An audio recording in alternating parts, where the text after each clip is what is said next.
یہاں پر جو ہے توحید کی قسمیں صوفیہ کے ہاں، صوفیوں کے نزدیک توحید کی قسمیں. ثم قال رحمہ اللہ، قال ابن تیمیہ رحمہ اللہ کیا کہا کہ بعد ذکر کلام صاحب المنازل، انہوں نے یہ بات کہی لیکن جب انہوں نے صاحب منازل کا کلام ذکر کیا، صاحب منازل کے کلام ذکر کرنے کے بعد انہوں نے کہا، صاحب منازل یعنی منازل والا، یعنی کہ منازل جس نے لکھی، منازل کتاب ہے، اس کے لکھنے والے کا کلام ذکر کرنے کے بعد ابن تیمیہ کہتے ہیں وما فیہ من حق و باطل، اس میں جو کچھ حق ہے جو باطل ہے، یعنی دونوں اس میں حق بھی ہے باطل بھی ہے. کیا کہا؟ قال باب التوحید، پھر جو عبارت الگ ہے. اب یہاں پہ قال رحم اللہ بعد ذکر کلام صاحب المنازل، انہوں نے کہا صاحب منازل کا کلام ذکر کرنے کے بعد جو کچھ اس میں حق اور باطل ہے، کہا قال باب التوحید، پھر انہوں نے آگے بات کہی ہے. صاحب منازل کون ہے؟ وہ ہے ابو اسماعیل الحروی. صاحب منازل اس کی کتاب ہے، یعنی منازل وہ کتاب ہے، منازل کتاب کا نام ہے، شارٹ میں اصل میں ہے منازل السائرین الی رب العالمین. اصل میں کتاب کا نام ہے منازل السائرین الی رب العالمین. جیسے یہاں پر ہم لکھ سکتے ہیں، یہاں پہ ہم ایسے لکھ سکتے ہیں، تو کیسے لکھ سکتے ہیں یہاں پر، یہاں جیسے منازل السائرین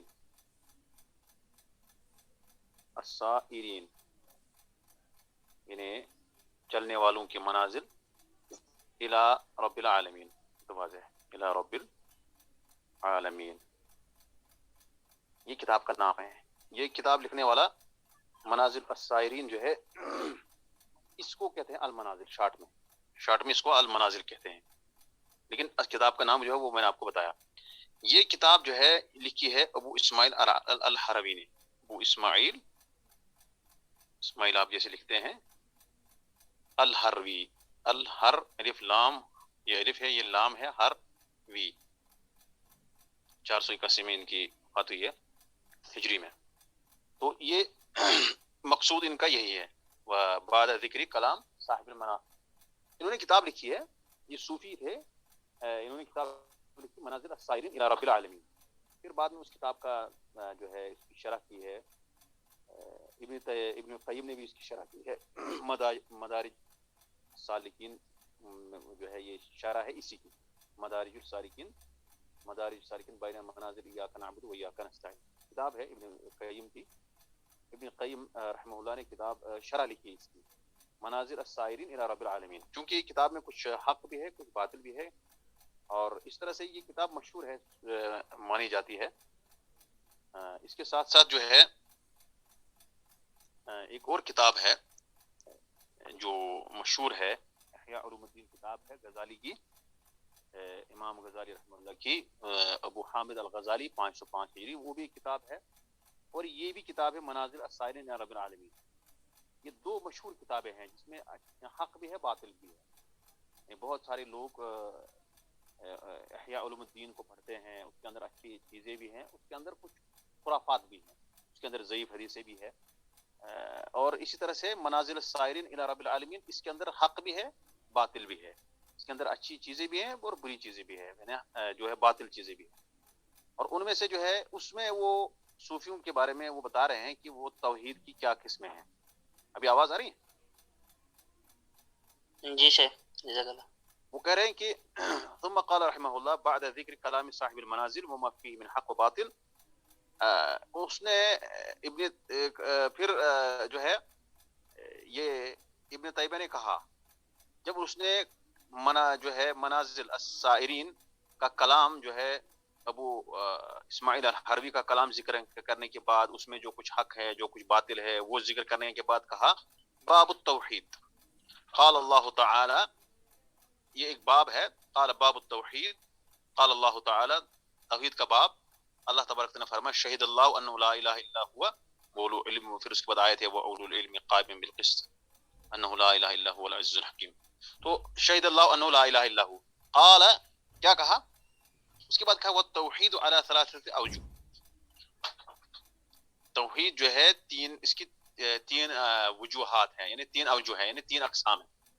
توحید کی قسمیں جو ہے تین ہیں صوفیوں کے نزدیک. الاول توحید العامہ الذی یصح بالشواہد. توحید العامہ الذی یصح بالشواہد، عام لوگوں کی توحید جو شواہد کے ذریعے سے درست ہو سکتا ہے. اور دوسرا کیا ہے، والثانی توحید الخاصہ، خاص توحید، خاص لوگوں کی توحید، خاص ہوتا ہے خاص لوگوں کی توحید. وہ الذی یثبت بالحقائق، جو حقائق سے ثابت ہوتا ہے. والتوحید الثالث، تیسری قسم جو ہے، تیسری توحید، توحید قائم بالقدیم، جو پہلے سے ہی قائم ہے. وہ توحید خاصۃ الخاصہ، وہ توحید خاصۃ الخاصہ، جو خاص میں خاص لوگ ہیں وہ ان کی توحید ہے، الی آخری، آخر تک. پھر جو ہے اس کے بعد ابن تیمیہ ان پر رد کرنے لگے. پہلے ان کا تین اقسام بتائے، پھر رد کرنے لگے. پہلے میں آپ کو بتاؤں گا کہ تین قسمیں جو ہے توحید صوفیوں کے نزدیک ہے. اب ہمارے نزدیک جو ہے اہل سنت والجماعت کے نزدیک توحید کی تین قسمیں، توحید ربوبیت، توحید الوہیت جو کہ جس کا دوسرا نام ہے توحید عبادہ، اور اس کے بعد ہے توحید الاسماء والصفات. ان کے نزدیک اسی طرح سے توحید الخاصہ الذی یصح بالشواہد، پھر توحید الخاصہ عفوا توحید العامہ الذی یصح بالشواہد، اور پھر توحید الخاصہ الذی یثبت بالحقائق. پھر اس کے بعد ان کے پاس ہے توحید قائم بالقدم اور بالقدیم، وہ توحید خاصۃ الخاصہ. اب اس کو تھوڑا میں شرح کروں گا. شرح کرنے سے پہلے میں آپ کو بتاؤں گا کہ یہ جو صوفی حضرات ہیں ان کا ایک عجیب تماشا ہے. یہ کہتے ہیں کہ علم جو ہے اس کی دو قسمیں ہیں، یعنی صوفیوں کے ہاں علم کی دو قسمیں ہیں. تاکہ میں آپ کو شواہد اور حقائق جو ہے آپ کو بعد میں سمجھ آئے گا آرام سے. شواہد سے مراد کیا ہوتا ہے؟ شواہد سے مراد ہوتا ہے کہ جو رسالت کے ذریعے سے ثابت ہوتا ہے. جو رسالت، یعنی رسالت جو ہے بعثت، یعنی پیغمبروں کے ذریعے سے جو ہم کو پہنچا ہے، وہ اس کو توحید کہتے ہیں. جس کو ہم توحید خاصہ کہتے ہیں، جس کو اہل سنت والجماعت توحید خاصۃ الخاصہ کہتے ہیں، یہ صوفی لوگ اس کو توحید عامہ کہتے ہیں، جیسے ابھی رات میں آئے گا. تو ان کی پرابلم کیا ہے، یہ کہاں سے ان کا اصل میں جو ہوا ہے؟ پہلے انہوں نے کہا کہ چونکہ جو بھی چیزیں ہوتی ہیں وہ علم پر مبنی ہوتی ہے، اور ان کے پاس علم جو ہے وہ کہتے ہیں العلم جو ہے نوعان یا علمان، ان کے پاس سے دو علم ہیں. ان کے پاس ایک ہے علم الحقیقہ، ایک ہوتا ہے علم الحقیقہ، ایک ہوتا ہے علم الشریعہ.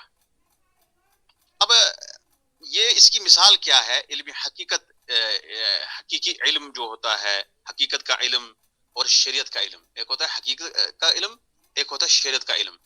ان کے پاس دو قسمیں ہیں علم کی، علم الحقیقتی و علم الشریعہ، یعنی حقیقت کا علم اور شریعت کا علم. یہ دو قسمیں علم کے پاس، ان کے پاس علم کی ہے. اس کو مان سکتے ہیں، یہ مان سکتے ہیں کہ تقسیم جو ہے کچھ حد تک جو ہے ٹھیک ہے، لیکن آگے کیا ہوتا ہے یہ دیکھنا ہے. ان کی مثال ان کے پاس کیا ہے؟ وہ کہتے ہیں کہ جیسے خضر علیہ السلام کے پاس موسیٰ گئے علم حاصل کرنے کے لیے. اب موسیٰ علیہ السلام نے کہا کہ میں آپ کے پاس علم حاصل کروں گا. پھر خضر نے کہا کہ دیکھو آپ کو خاموش رہنا ہے، کچھ بولنا نہیں ہے، اس کے لیے آپ کو یہ چیز کرنا پڑے گا. پھر جو ہے وہ اس کے ساتھ چلنے لگے، خضر علیہ السلام کے ساتھ. دونوں پیغمبر تھے، راجہ کولے کی خضر علیہ السلام پیغمبر تھے. اور خضر علیہ السلام جو ہے جب عیسیٰ علیہ السلام مطلب ان کے پاس تھے، تو خضر علیہ السلام نے ایک جو ہے کشتی کو خراب کر دیا، اس کو سوراخ کر دیا تاکہ وہ استعمال کے قابل نہ رہے. پھر جو ہے آگے چل کے جو ہے کسی جو ہے اس کو کیا کہتے ہیں، مطلب غلام ایک لڑکا مار دیا. پھر ایک لوگوں کو جو ہے جنہوں نے مہمان نوازی سے انکار کر دیا تھا، ان کا ایک دیوار کھڑا کر دیا. تین ایسے کام کیے جو جس میں تینوں کے بارے میں موسیٰ علیہ السلام نے پوچھا کہ آپ ایسا کیوں کر رہے ہیں. تینوں کام کے بارے میں موسیٰ علیہ السلام نے پوچھا، اور تینوں جو ہے کام کے بارے میں جب تینوں سوال پر جو ہے انہوں کو ڈانٹ بھی پڑی. ڈانٹ مطلب نہیں کہہ سکتے ہیں کہ یعنی انہوں نے کہا بھائی میں نے آپ سے پہلے ہی کہا تھا کہ ایسا نہیں، آپ مجھے نہیں پوچھنا جو ہے انک لم تستطع معی صبرا. تو اس طرح سے جو ہے پھر خضر علیہ السلام نے جب ان کو حقیقت بتائی، تو موسیٰ علیہ السلام نے جو مطلب سوال کیا، جو ان کو حیرت ہوئی، وہ انہوں نے اس علم کی بنیاد پر ان کو حیرت ہوئی جو ان کے پاس شرعی علم تھا. شریعت کے علم کی بنیاد پر موسیٰ علیہ السلام کو حیرت ہوئی کہ کیوں غلام کو اس لڑکے کو مارا، بچے کو مارا، کیوں اس دیوار کو کھڑا کر دیا، اور کیوں انہوں نے اس کشتی کو خراب کر دیا. تو جو موسیٰ علیہ السلام کو جو تعجب ہوا وہ اس وجہ سے ہوا کیونکہ ان کے پاس جو علم تھا وہ شرعی علم تھا، شریعت کا علم تھا، اور خضر علیہ السلام کے پاس حقیقت کا علم تھا. خضر علیہ السلام کے پاس حقیقت کا علم تھا، اور اس وجہ سے خضر علیہ السلام نے بعد میں اس کو بتا دیا. شرعی اعتبار سے جو خضر علیہ السلام بھی اس کو نہیں مانتے تھے، علمی شریعت کے اعتبار سے یہ کام بالکل غلط تھا، کسی بچے کو قتل کرنا بغیر کسی اس کے وجہ کے، اور اس طرح سے کشتی کو خراب کرنا یا اس ان لوگوں کے ساتھ اچھا کرنا جنہوں نے ایسا کیا. تو یہ علم شریعت کے شرعی علم کے بنیاد پر یہ غلط تھا، اور وہ موسیٰ علیہ السلام کے پاس تھا. گویا کہ موسیٰ علیہ السلام نے تعجب کیا جبکہ دونوں پیغمبر تھے. موسیٰ علیہ السلام تعجب کر رہے ہیں اور خضر علیہ السلام یہ کام کر رہے ہیں. تعجب تو نہیں ہونا چاہیے. کیوں؟ کیونکہ موسیٰ علیہ السلام کے پاس شریعت کا علم تھا، اور شرعی علم کے اعتبار سے یہ غلط تھا، اور غلط تھا بھی، مطلب شرعی علم کے حساب سے یہ بظاہر یہ غلط لگ رہا تھا.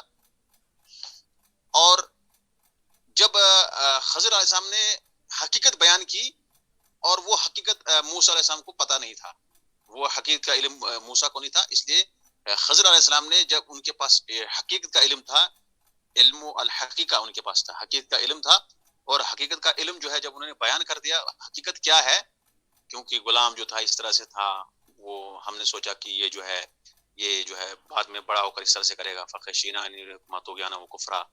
اور پھر جدار کے بارے میں اس طرح سے کہا، دیوار جو کھڑی کی، اور جو کشتی کے بارے میں کہا کہ کانا ورا عمری کو یاخذ کل سفینہ غصبا. بڑا طویل واقعہ ہے. تو انہوں نے اسی خضر علیہ السلام اور موسیٰ علیہ السلام کے درمیان جو گفتگو ہوئی، جو کام کیا خضر نے اور موسیٰ علیہ السلام نے اس پر جو ہے تعجب کیا. انہوں نے کہا موسیٰ علیہ السلام نے تعجب کیا کیونکہ ان کے پاس شریعت کا علم تھا، اور خضر علیہ السلام نے جو ان کو بعد میں بتایا حقیقت، وہ ان کے پاس حقیقت کا علم تھا، ان کے پاس حقیقت علم تھا. اسی وجہ سے جو ہے وہ انہوں نے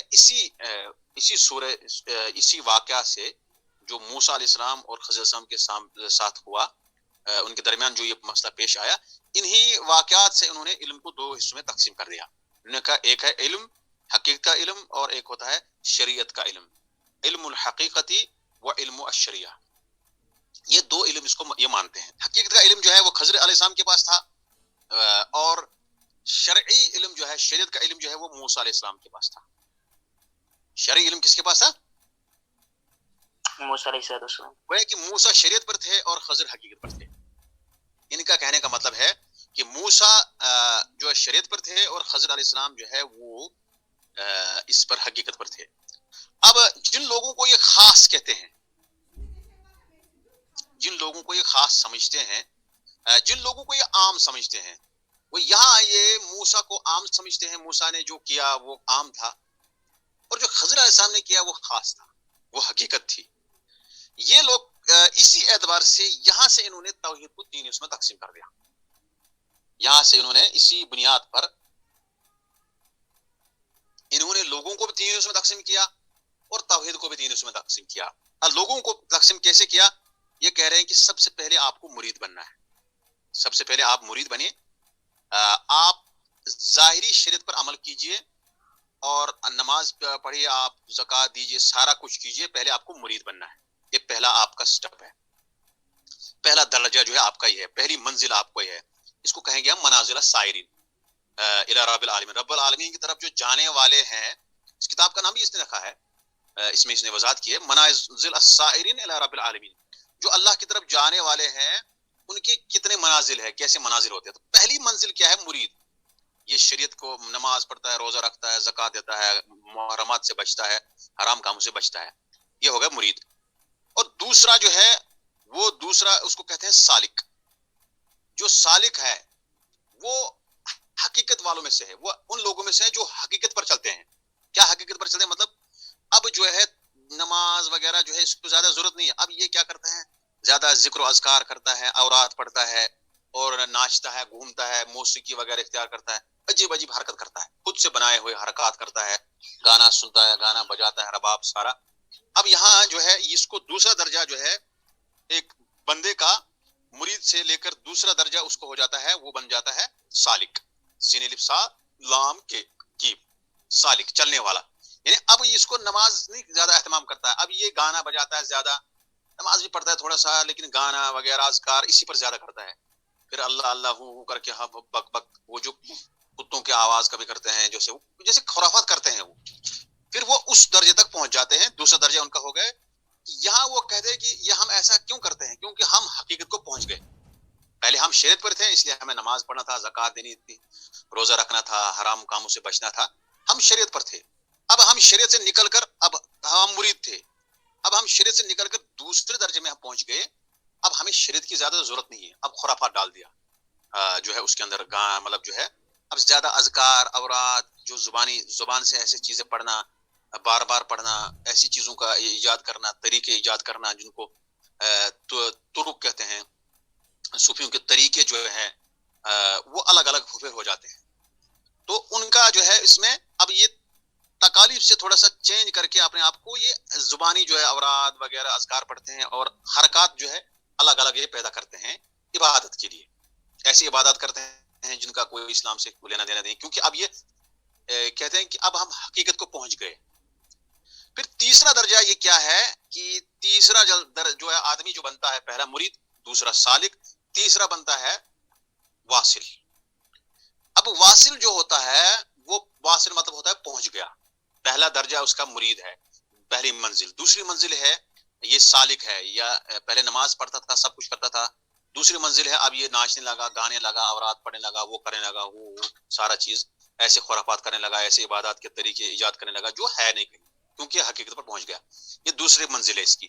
تیسری منزل یہ ہے کہ یہ واصل، یہ اب کیا کرتا ہے، اب کہتا ہے کہ اب مجھے اب اس کو تکلیف کی ضرورت نہیں ہے، یعنی عمل کرنے کی ضرورت نہیں ہے، زیادہ اذکار پڑھنے کی ضرورت نہیں. اب یہ پہنچ گیا، اب یہ حرام کام بھی کر سکتا ہے، اب یہ اللہ تعالیٰ کو کے ہی ساتھ اعوذ باللہ مل گیا ہے. اس کی ذات اور اللہ کی ذات میں کوئی فرق نہیں ہے. اب اللہ کے پاس پہنچ گیا ہے، اب یہ نماز چھوڑ دیا، اب نہ حج کرے گا، یہ نہ یہ زکوٰۃ دے گا، نہ یہ حرام کاموں سے رکے گا. اب عورتوں کے ساتھ بھی اٹھنا بیٹھنا اس کا رہے گا، عورتوں کے ساتھ میل ملاپ اس کا رہے گا، کیونکہ یہ پہنچ گیا. یہ پہنچیلی چیز ہے جس کو کہتے ہیں. تو یہ تیسرا درجہ ان کا ہے. اب اسی اعتبار سے انہوں نے کہ جو ہے توحید کو تین اس میں تقسیم کر دیا اسی اعتبار سے. تو انہوں نے کہا خلاصہ کلام جو ہے، جو ان کے ماننے والے، جو ان کے منازل ہے، جو صوفیوں کے جو ان کو یہ سمجھتے ہیں منازل السائرین الی رب العالمین، وہ تین ہیں: مرید، سالک اور واصل. پہلے جو ہے نماز پڑھتا تھا، سارا کچھ کرتا تھا. دوسری بات ہے کہ اب نماز تھوڑا کم کر دیا، مختلف طریقے ایجاد کیے، اپنے طور طریقے اذکار پہ زیادہ فوکس کیا. تیسرا طریقہ ہے کہ یہ سب چھوڑ دیا، اب یہ پہنچ گیا اللہ تک، اب اس کو ضرورت نہیں اس کی، اب تکلیف جو ہے اس کا معاف ہے، اب اس کو ضرورت نہیں ہے. اب اسی اعتبار سے جو ہے یہ کیا کہتے ہیں کہ اب توحید بھی جو ہے اسی اعتبار سے تین قسم ہے. توحید العامہ الذی یصیح بالشواہد، شواہد سے مراد ہے جو رسالت سے ثابت ہوتا ہے، جو رسالت سے ثابت ہوتا ہے اس توحید کو یہ عام کہتے ہیں. یہ عام لوگوں کا توحید ہے، نماز پڑھتے ہیں، زکوٰۃ دیتے ہیں، یہ شرک سے بچتے ہیں، یہ عام لوگوں کا توحید ہے. اب وہ توحید جو عام ان کے نزدیک ہے، وہ اہل سنت کے نزدیک جو ہے وہ توحید الخاصہ ہے، وہی توحید مطلوب ہے. وہ خاصۃ الخاصہ جو ہے، بندے اللہ کے جو خواص تھے، خاص بندے تھے، پیغمبر تھے، وہ اس توحید کو وہی لے کر آئے ہیں، اور وہی توحید ہر مسلمان ہر جو ہے ایک پر واجب ہے، لیکن یہ اس کو عام مانتے ہیں. ان کے پاس توحید العامہ الذی یصیح بالشواہد جو کتاب میں ہے، کتاب دیکھ کر آپ جو زیادہ سمجھ آئے گا. توحید العامہ الذی یصیح بالشواہد، اسی بنیاد پر انہوں نے کہا کہ بھائی ایک تو حقیقت ہوتی ہے، ایک ہوتا ہے شریعت. پہلے ہم شریعت کو لے لیں گے، اور اس کو عام لوگوں کی توحید ہوتی ہے، وہ شریعت پر چلتے ہیں، اس لیے ان کے پاس توحید العامہ ہے. توحید العامہ کیا ہے؟ الذی یصیح بالشواہد، جو شواہد کے ذریعے یعنی رسالت کے ذریعے جو درست ہوتا ہے، وہ توحید العامہ ہے. اس میں جو ہے رسالت کا اس میں دخل ہوتا ہے، یعنی وہ جو لے کر آیا ہے. شواہد کا ایک دوسرا معنی آپ یہ سمجھ سکتے ہیں، یعنی جو علامات کے ذریعے، جو نشانیوں کے ذریعے جو ہے درست ہوتا ہے، ثابت ہوتا ہے. جیسے آپ جو ہے ایک مخلوق ہے، اس سے یا ایک بنی ہوئی کوئی چیز ہے، ہمارے پاس کوئی چیز بنی ہوئی ہے، اس سے آپ استدلال کر سکتے ہیں، اس سے آپ یہ اخذ کر سکتے ہیں کہ دیکھو یہ چیز بتا رہا ہے کہ اس کا کوئی نہ کوئی بنانے والا ہے، کوئی کاریگر ہے. اور اسی اعتبار سے جو ہے ہم دنیا جو ہے، یہ دنیا جو ہے یا جو بندے ہیں، یہ جو مخلوقات ہیں، اس سے پتہ چلتا ہے کہ ان کا کوئی نہ کوئی خالق ہے، اور یہ ہمیں رسالت سے پتہ چلتا ہے. یہ عقل بھی اس کا مانتی ہے، نقل بھی مانتی ہے کہ یہ دنیا، یہ مخلوقات اس بات پر دلالت کرتے ہیں کہ اس کا کوئی نہ کوئی صانع ہے، کوئی نہ کوئی خالق ہے. اس لیے جو ہے اس کو وہ انہوں نے اس کو ساتھ میں جو ہے توحید العامہ کے ساتھ کر دیا الذی یصح بالشواہد، یعنی جو علامات کے ذریعے، جو رسالت کے ذریعے ثابت ہوتا ہے، درست ہوتا ہے، اس کو یہ توحید العامہ کہتے ہیں. یعنی توحید العامہ بالفاظ دیگر ہم یوں کہہ سکتے ہیں کہ توحید العامہ صوفی کے نزدیک وہی توحید ہے جس کو پیغمبر لے کر آئے، جو توحید ہر مسلمان پر، ہر ایک پر واجب ہے. جو رسالت جو مطلب جو ہے نقل سے، یعنی قرآن حدیث سے جو ثابت ہے، عقل سے جو ثابت ہے، اس توحید کو یہ عامہ کہتے ہیں، اور اس میں جو ہے یہ عام اس کو مانتے ہیں. اب ان کے نزدیک توحید الخاصہ کیا ہے؟ کہتے توحید الخاصہ کیا ہوتا ہے؟ جو حقائق سے ثابت ہوتا ہے، وہ الذی یثبت بالحقائق، جو حقائق سے ثابت ہوتا ہے وہ توحید الخاصہ ہے. اب خاصہ مطلب کیا ہے کہ یہ فہو توحید الخاصہ، یہ ان خاص لوگوں کی توحید ہے جو حقیقت کو پہنچ گئے. یعنی کیا مطلب ہے؟ اصل میں یہاں پہ خاصہ سے یہاں مراد ہے جو ظاہری اسباب ہے ان کو چھوڑ دینا، ظاہری اسباب کو چھوڑنا، اور جہاں عقل جو ایسی چیزوں کو چھوڑ دینا جن میں عقل کی وجہ سے اختلاف ہوتا ہے، عقل کو بھی چھوڑ دینا ہے. یہاں عقل کو بھی چھوڑ دینا ہے، ظاہری اسباب کو بھی چھوڑ دینا ہے، اور جو علامات ہے، جو دلائل ہے، ان کو بھی چھوڑ دینا ہے. مطلب یہ اعتقاد رکھنا ہے کہ توحید میں، اس توحید میں کوئی دلیل کی ضرورت نہیں ہے ان کے پاس. یہ توحید الخاصہ جو ہے الذی یثبت وهو الذی یثبت بالحقائق، توحید الخاصہ اس کو کہتے ہیں جو حقائق سے ثابت ہوتا ہے. یعنی اس میں اب شریعت کی کا کوئی دخل نہیں ہے، یہ توحید دلیل سے ثابت نہیں ہوتا ہے ان کے پاس، بلکہ یہاں اس میں کیا کرتے ہیں، یہ اسباب کو بھی چھوڑ دیتے ہیں، اور عقل کا بھی اس میں کوئی دخل نہیں ہے، کیونکہ اگر عقول کا دخل ہم کریں گے تو پھر اس میں سے ایک دوسرے کی عقل جو ہے یہ ہوتی ہے، اس میں اختلاف ہوتا ہے، لہٰذا عقل سے بھی بالا تر یہ توحید ان کے پاس ہے، اس میں عقل کا کوئی دخل نہیں ہے. اس کے بعد کیا ہے، اس میں کوئی علامات کی ضرورت بھی نہیں ہے، شواہد کی بھی ضرورت نہیں ہے، دلائل کی بھی ضرورت نہیں ہے. اور توکل اگر آپ کریں گے تو آپ کو سبب کی ضرورت نہیں ہے. جیسے ہم نے کہا توکل کے لیے ضروری ہے کہ آپ پہلے سبب اختیار کرو. توکل کا مطلب نہیں کہ بغیر سبب کے توکل کرنا، بلکہ آپ کو ویسے جیسے اونٹ میں کہا، اونٹ کے بارے میں نبی صلی اللہ علیہ وسلم نے فرمایا حدیث میں کہ اعقلھا ثم توکل، یعنی اس کو پہلے باندھ دو پھر توکل کرو. یہ کہہ رہے ہیں کہ اس میں جو ہے یہ توحید الخاصہ جو ہے، جو حقائق سے ثابت ہوتا ہے، یعنی وہ حقائق سب لوگوں کو پتہ نہیں ہے. جس طرح خضر علیہ السلام کو حقیقت پتہ تھی، موسیٰ کو پتہ نہیں تھا، اور موسیٰ سب سے زیادہ جاننے والے تھے اپنے قوم میں، اور اسی وجہ سے وہ کہنے پر ہی ان کو سفر کرنا پڑا. جب ان سے پوچھا گیا آپ سے زیادہ جاننے والا کوئی، تو انہوں نے کہا کوئی نہیں ہے، اور حقیقت وہ تو تھی، لیکن اللہ کو یہ جملہ پسند نہیں آیا. جب موسیٰ کو پتہ نہیں تھا حقیقت، تو لوگوں کو من باب اولا پتہ نہیں ہوتا، وہ من باب اولا بے خبر ہوتے. تو انہوں نے کہا کہ دیکھو یہ توحید الخاصہ جو ہے یہ حقائق سے ثابت ہوتا ہے. یہ عام لوگ جو ہے اس میں شریعت کا دخل نہیں ہے، اس میں نہ دلیل کا دخل ہے، اس میں نہ جو ہے شواہد کا دخل ہے، اس میں نہ ہی عقلوں کا دخل ہے.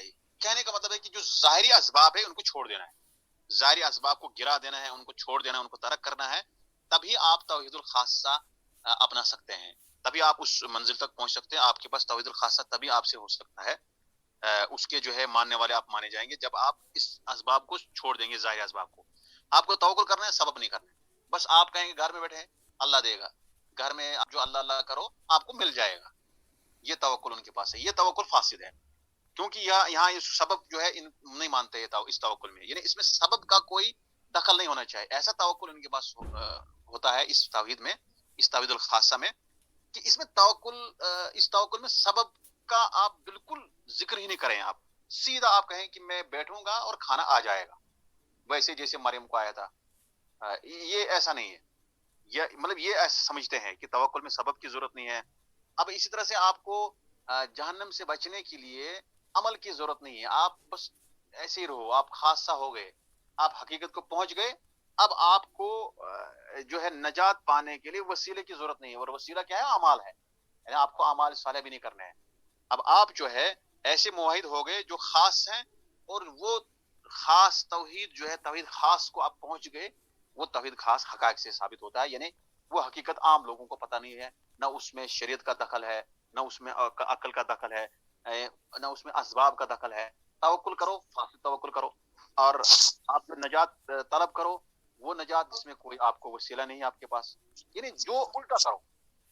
جیسے آپ صوفی آج کل جو ہے انہوں نے مطلب لوگوں کو دین کا ایک مزاج بگاڑ کے لوگوں کو دین بتایا. انہوں نے وہ کہہ رہے ہیں کہ آپ توکل کرو، سبب اختیار نہیں کرو، جو توکل فاسد تھا. کیونکہ انبیاء جو ہے کسی نہ کسی پیغمبر نے کوئی نہ کوئی کام کیا ہے کھانے کے لیے. کوئی کھانا کیسے ہوگا آپ کو میسر جب تک نہ آپ کام کریں گے؟ کیونکہ اللہ تبارک تعالیٰ نے رزق کا جو ہے اس سبب پر اس کو جو ہے معلق کیا. سبب اختیار کرو تبھی آپ کو رزق ملے گا. ایسے ہی آپ کو منت سلوا نہیں آئے گا جیسے بنی اسرائیل کو آئے گا. وہ تو آیا تھا، ایک معجزہ تھا، ختم.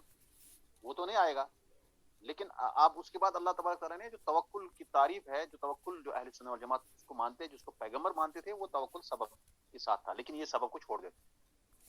اسی وجہ سے وہ شادی نہیں کرتے کہ شادی کی ضرورت نہیں ہے، کیونکہ پھر وہ پاگل ہو جاتے ہیں، پھر وہ ہو جاتے ہیں. بہت سارے خرافات ہیں جو دنیا میں ان کی وجہ سے اسلام جو ہے ان کی وجہ سے انہوں نے اسلام پہ ایک دھپا ہے. اسلام پہ یہ کالا جو داغ ہوتا ہے نا، جسم پر کالے داغ ہوتے، وہی ہے. کیونکہ انہوں نے شریعت سے نکل کر حقیقت میں جانے کی کوشش کی ہے، یعنی خرافات والی حقیقت. تو یہاں توحید العامہ الذی یثبت بالحقائق، یہ حقائق سے ان کے پاس ثابت ہوتا ہے. میں نے حقائق کی وضاحت کی ہے. پھر تیسری توحید ان کے پاس کیا ہے؟ توحید قائم بالقدیم وهو توحید خاصۃ الخاصہ، جو پہلے سے ہی قائم ہے، اور وہ توحید خاصۃ الخاصہ. کیا مراد ہے اس سے؟ اس توحید سے مراد ان کے پاس ہے توحید خاصۃ الخاصہ سے مراد ان کے پاس یہ ہے کہ جو وحدت الوجود کے قائل ہیں وہی اس کو مانتے ہیں. جو کہتے ہیں کہ ایک اب بندہ جب حقیقت کو پہنچ گیا، اب وہ جو ہے اس کو جو ہے دلائل کی ضرورت نہیں ہے، اب اس کو نقل کی ضرورت نہیں، عقل کی ضرورت نہیں، اب حقیقت کو پہنچ گیا. وہ جیسے خضر پہنچ گیا تھا، موسیٰ تو پہنچا نہیں تھا. اب کہتا ہے کہ وہاں سے آگے ایک اور درجہ ہے، وہ اس درجے کو وہی پہنچیں گے جس کے پاس توحید خاصۃ الخاصہ. یعنی جب بندہ عبادات بھی چھوڑ دیتا ہے، اب وہ کچھ نہیں کرتا ہے، اب وہ اللہ تعالیٰ کی ذات میں ہی وہ داخل ہو گئے الیاذ باللہ. یعنی اس کی ذات میں اور اللہ کی ذات مبارکہ میں کوئی فرق نہیں ہے. تعالی اللہ عما یقولون علوا کبیرا. یہ ایسا کہتے ہیں اب بندہ اتنے مرتبے کو پہنچ گیا، ایسی توحید ہوگی اس کے پاس کہ اب وہ اللہ کے اندر جو ہے حلول ہو گیا، یعنی داخل ہو گیا. اس کا اللہ تبارک و تعالیٰ اس کی ذات میں داخل ہو، وہ اور اللہ میں کوئی فرق نہیں، ذات ایک ہی ہے. اب وہ جو ہے اللہ کی نعوذ باللہ اور اس کی ذات میں اب کوئی فرق نہیں ہے. اب یہ دونوں ایک ہی ہو گئے ہیں، اور اس وجہ سے جو ہے ان کے پاس توحید خاصۃ الخاصہ کیا ہو گیا؟ وہی توحید الخاصہ اسی کو ہو سکتا ہے جو واصل ہے. واصل مطلب جس نے نماز بھی چھوڑ دیا، زکوٰۃ دینا چھوڑ دیا، محرمات بھی ارتکاب کرتا ہے، کوئی منہیات سے بچتا نہیں ہے، اس کو اب ضرورت نہیں ہے. اب وہ ذات اور اللہ کی ذات مبارکہ ایک ہو گیا الحمد للہ. وہ کیسے ہوگا؟ اس لیے انہوں نے کہا توحید خاصۃ الخاصہ. وہ توحید ہے جو پہلے سے ہی ہے قائم، یعنی اللہ تبارک تعالیٰ ازل سے موجود ہے. اب یہ بندہ بھی اس میں گھس گیا، یا بندہ جو ہے اللہ کی ذات بندے میں آ گئی. اب یہ اور اللہ کی ذات میں کوئی فرق نہیں ہے. یہ اصل میں اگر آپ شارٹ میں کہیں گے، جس کو یہ توحید خاصۃ الخاصہ کہتے ہیں، وہ لوگ ہیں جو اللہ جو کہتے ہیں کہ اللہ تبارک تعالیٰ ہر ایک کی ذات میں داخل ہو گیا. یعنی اس میں اللہ کی ذات میں اور بندے کی ذات میں، عبادت کرنے والے کی ذات میں اب کوئی فرق نہیں ہے. دو ذات جو ہے وہ ایک ہی ہو گئی. اور اس وقت جو وہ کہتے ہیں، اس کو وہ کہتے ہیں فنا. یہ ایسا مقام اب ہو گیا، اب وہاں کہتا ہے وہ فنا ہو گیا، سالک بن گیا، غایت السالکین ہے، وہی اس کو فنا کہتے ہیں. اور اس وجہ سے جو ہے فنا فی اللہ جو لوگ کہتے ہیں نا، اس اعتبار سے وہ بہت سارے الفاظ استعمال کرتے ہیں. یعنی یہ اللہ کو، یہ اللہ ہی ہے نعوذ باللہ، کیونکہ اللہ کی ذات میں اس میں کوئی فرق نہیں ہے. یہ توحید خاصۃ الخاصہ ہے جو ابن عربی وغیرہ کے قائل، جس کے قائل تھے. وہ سمجھتے تھے کہ اللہ تعالیٰ حلول، جس کو توحید الحلول یا کہیں گے آپ، یا وحدت الوجود کے قائل جو ہے، وہ اس توحید کو پہنچتے ہیں. یہ تیسری قسم ان کے پاس توحید ہے. قال رحمہ اللہ فنقول اما التوحید الاول الذي ذكره هو التوحید الذي جاءت به الرسل. اب پہلی توحید جو ہے اب یہاں پر ابن تیمیہ جو ہے رد کرتے ہیں اس پر، جنہوں نے توحید کی 3 قسمیں کی ہے، ان صوفیوں پر رد کرتے کہتے ہم کہیں گے کہ اما التوحید الاول الذي ذکرہ هو التوحید الذي جاءت بالرسل. اب رہا پہلا توحید جس کو اس نے ذکر کیا، وہ اسماعیل حروی الذي ذکرہ هو التوحید الذي جاءت بالرسل، وہ وہی توحید ہے جس کو رسول یعنی پیغمبر لے کر آئے. ونزلت به الکتب، اور اسی کی وجہ سے کتابوں کو اللہ نے نازل کیا، یعنی اسی وجہ سے کتابیں نازل ہوئی. وبه بعث اللہ الاولین والآخرین، اسی کی وجہ سے اسی کو لے کر اللہ تبارک تعالیٰ نے اولین اور آخرین پیغمبروں کو بھیجا. صلوات اللہ وسلامہ علیہم، اللہ کا درود اور سلام ان پر ہو تمام لوگوں پر. یہ جو پہلی توحید ہے نا، کس کو، کون سی توحید؟ توحید العامہ الذی کتب الشواہد، جو عام لوگوں کی توحید عام توحید جس جو شواہد سے ثابت ہوتی ہے، نے رسالت سے کہا کہ یہ وہ توحید ہے جس کا اس نے ذکر کیا. پہلی قسم جو ہے وہی توحید ہے جس کو پیغمبر لے کر آئے. تمام پیغمبر نے اسی کی طرف دعوت دی ہے اور اسی کی وجہ سے اللہ تبارک نے کتابوں کو نازل کیا. وَبِهِ بَعَثَ اللَّهُ الْأَوَّلِينَ وَالْآخِرِينَ صلوات اللہ وسلام علیہم اجمعین. اسی کو لے کر اللہ تبارک تعالیٰ نے اولین اور آخرین پیغمبروں کو بھیجا، اللہ ان پر صلوات اللہ وسلام علیہ. قال سبحانہ وَاسْأَلْ مَنْ أَرْسَلْنَا مِنْ قَبْلِكَ مِنْ رُسُلِنَا أَجَعَلْنَا مِنْ دُونِ الرَّحْمَنِ آلِهَةً يُعْبَدُونَ. آپ پوچھے جن کی طرف ہم نے بھیجا آپ سے پہلے پیغمبروں کو، کیا ہم نے اللہ کے علاوہ کسی کو معبود بنایا جس کی عبادت کی جاتی ہے؟ آیت کا ترجمہ ہے، آپ خود دیکھ سکتے ہیں. وقال عز من قائل، اور اللہ تبارک تعالیٰ نے فرمایا وَلَقَدْ بَعَثْنَا فِي كُلِّ أُمَّةٍ رَسُولًا أَنِ اعْبُدُوا اللَّهَ وَاجْتَنِبُوا الطَّاغُوتَ فَمِنْهُمْ مَنْ هَدَى اللَّهُ وَمِنْهُمْ مَنْ حَقَّتْ عَلَيْهِ الضَّلَالَةُ. ہم نے ہر امت میں پیغمبر بھیجا کہ اللہ کی عبادت کرو اور طاغوت سے بچو. اس میں سے جس کے کسی کو ان میں سے وہ لوگ ہیں جن کو اللہ نے ہدایت دی، توفیق دی، اور ان میں سے وہ لوگ ہیں جنہوں نے اپنے اوپر گمراہی کو ثابت کر دیا. وقال وما ارسلنا من قبلك من رسول الا نوحي اليه انه لا اله الا هو انا فاعبدون الا انا فاعبدون. ہم نے آپ سے پہلے جس پیغمبر کو بھی بھیجا ہم نے اس کی طرف وحی کی.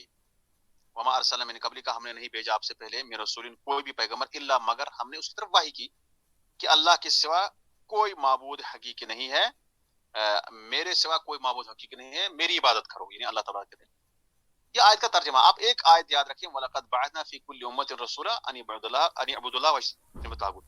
یہ جو توحید کی پہلی قسم ابو اسماعیل الحروی نے منازل السائرین میں ذکر کی ہے صوفیوں کی، یہی توحید کو لے کر تمام پیغمبر آئے ہیں، اور یہ توحید ہر مسلمان پر واجب ہے. دلیل کیا ہے کہ تمام پیغمبر اس توحید لے آئے، تمام پیغمبر جو ہے یہی لے کر آئے کہ وَلَقَدْ بَعَثْنَا فِي كُلِّ أُمَّةٍ رَسُولًا أَنِ اعْبُدُوا اللَّهَ وَاجْتَنِبُوا الطَّاغُوتَ. یہ اس آیت کو اس آدھے تک آپ استدلال کر سکتے ہیں یا اس کو یاد رکھ سکتے ہیں. اس کے بعد والی آیت آپ کو اختیار ہے، باقی جو آیت ہے.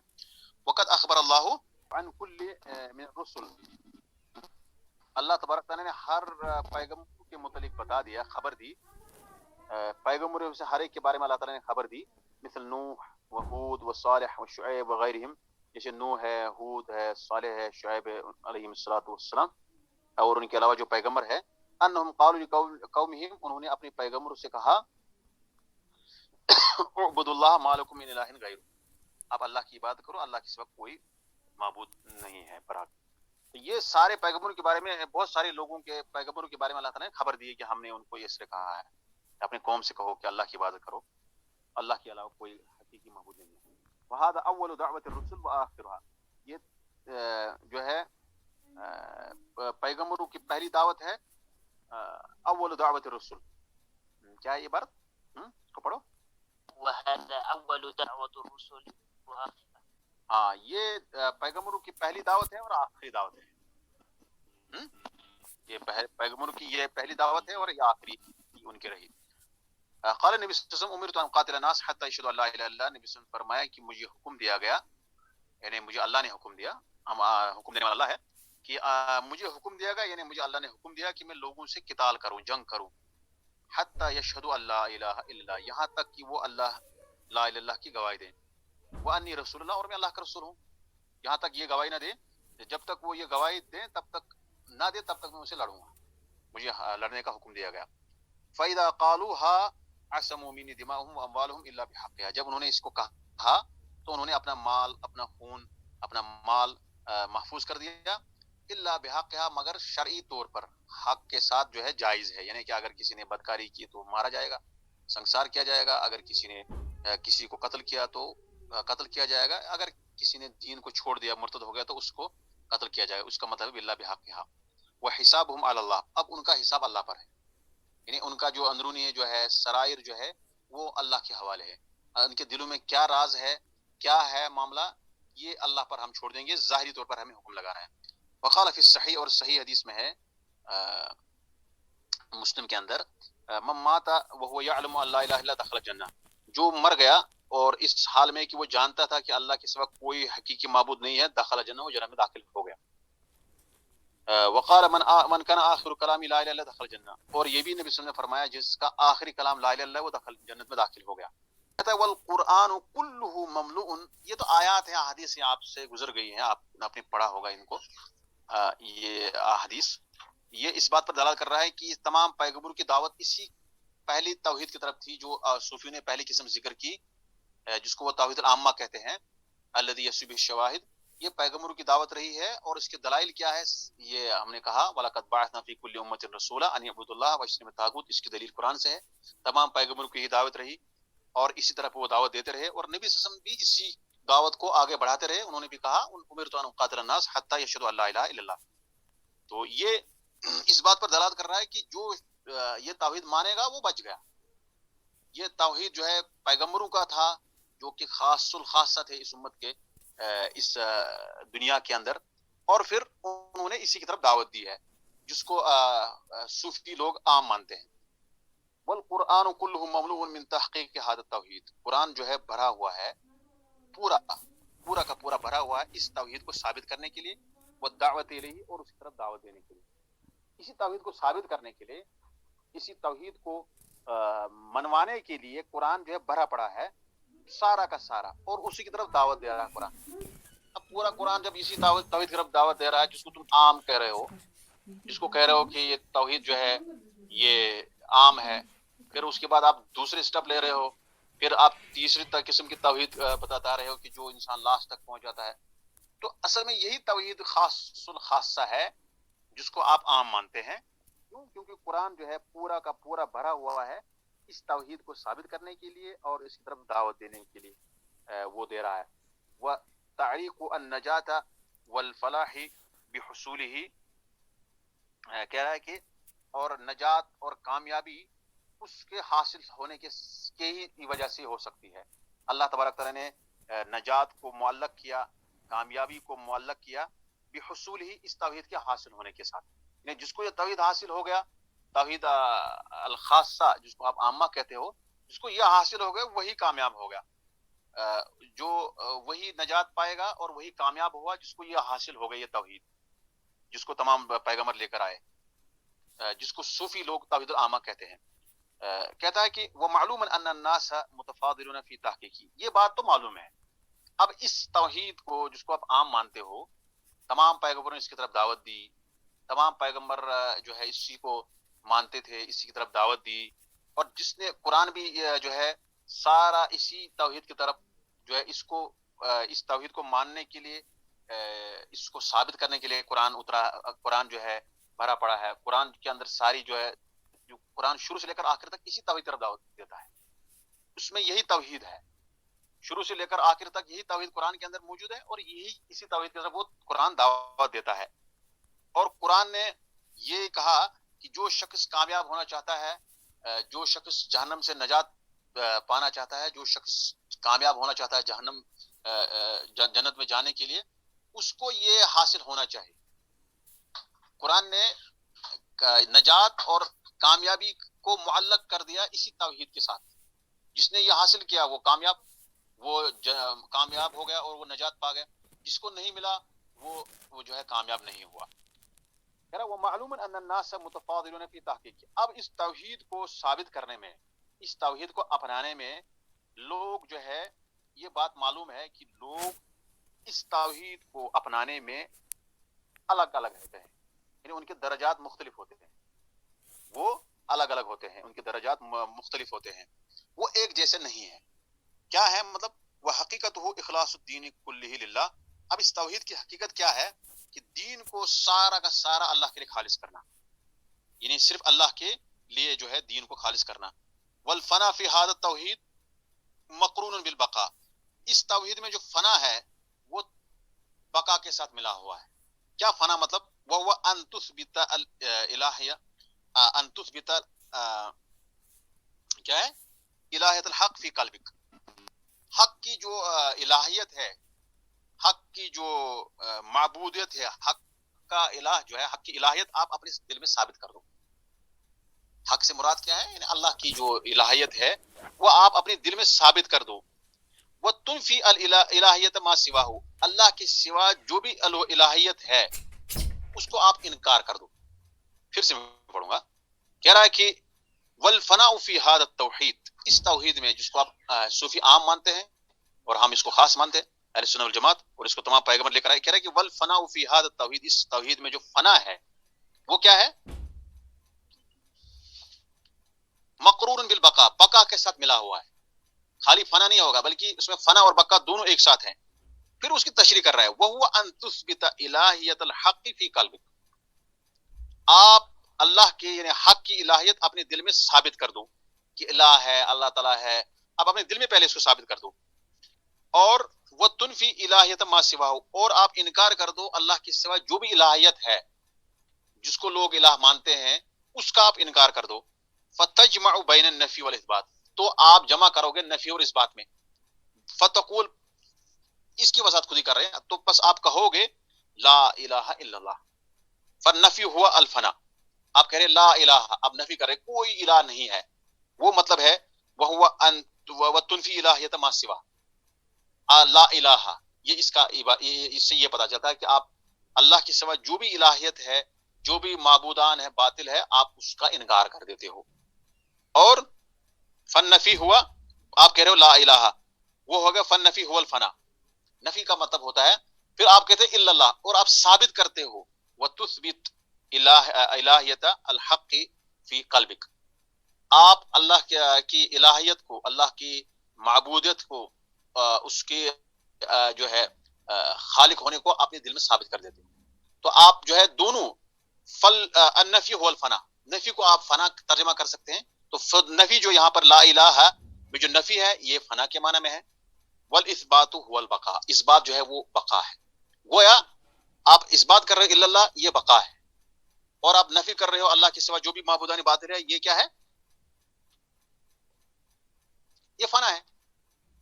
تو یہاں اس فنا، اس توحید میں جیسے ہم نے کہا کہ توحید خاصۃ الخاصہ جو ہے اس کے صوفیوں کے ہاں کیا ہے کہ ایک عابد کی ذات اللہ کی ذات میں ہی جو ہے مل گئی، اور وہ ایسی جگہ تک پہنچ گیا، اس کو جو ہے جب وہ مل گیا اسی کو وہ فنا سمجھتے ہیں. کہہ رہے ہیں کہ اب یہ فنا ہو گیا، خلاص یہ فنا ہو گیا، یہ اس کو وہ فنا مانتے ہیں.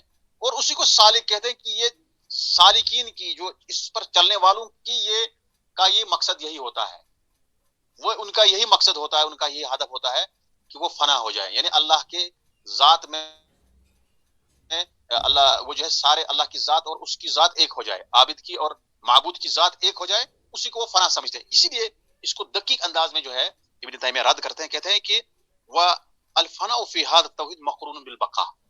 اس توحید میں جو فنا آپ سمجھتے ہیں توحید خاصۃ الخاصہ، اس توحید العامہ جو آپ جس کو آپ عامہ سمجھتے ہو، ہم اسی کو خاصہ سمجھتے ہیں. اور آپ خاصۃ الخاصہ کو صرف فنا پر محمول کرتے ہیں کہ بندہ اور اللہ میں کوئی فرق نہیں رہا، وہ حلول ہو گئے. آپ کہتے ہو کہ یہی فنا ہے. ہم کہتے ہیں کہ بھائی جو توحید العامہ آپ کے پاس ہے وہی ہمارے پاس توحید الخاصہ ہے. اور اس کے اندر جو فنا ہے اس توحید میں، وہ اس میں بقا بھی ضرور ہے، وہ بقا کے ساتھ ملی ہوئی ہے. اس میں ہم خالی فنا نہیں کہیں گے، ہم نہیں کہیں گے لا الہ لا الہ، ایسے کیسے ہو سکتا ہے. ہم کہیں گے کہ یہاں پر جو ہمارے پاس جو توحید ہے جس کو ہم مانتے ہیں، جو اللہ لے کر آیا ہے، وہ کیا ہے؟ ان تثبت الہیت الحق فی قلبک. اپنے دل میں آپ اللہ کی الہیت کو مانو، ثابت کر دو. اور آپ وتنفی الہیت ما سوا، اللہ کے سوا جو بھی الہیت ہے، جو بھی معبودان ہے، اس کو آپ جو ہے انکار کر دو. اور یہی معنی ہے نفی اور اس بات جو ہے یہ کہاں سے ہمیں ملتا ہے؟ لا الہ الا اللہ کی پڑھنے سے ہمیں ملتا ہے، لا الہ الا اللہ سے ثابت ہوتا ہے. تو نفی اور اس بات، لا الہ الا اللہ کے دو ارکان ہیں، ایک نفی اور اس بات. اس کو آپ یاد رکھیں، لا الہ الا اللہ کے دو ارکان ہیں، ایک ہے نفی لا الہ اور ایک ہے اس بات الا اللہ. تب تک یہ نہیں ہو سکتا ہے جب تک انسان جو ہے نفی کرے اور اس بات کرے. کہہ رہا نفی یہاں پر مراد ہے فنا اور اس بات مراد ہے بقا. اب حقیقت آپ بتا رہا ہے، وہ حقیقت ہو کیا ہے یہ آگے پڑھیں گے ہم، تو مزید وضاحت کریں گے. تھوڑا سا آپ اس کو ڈیپلی جو ہے مطالعہ کریں گے، انشاءاللہ یہ ہو جائے گا. اس پر ہم اکتفا کرتے ہیں. وآخر دعوانا الحمدللہ رب العالمین.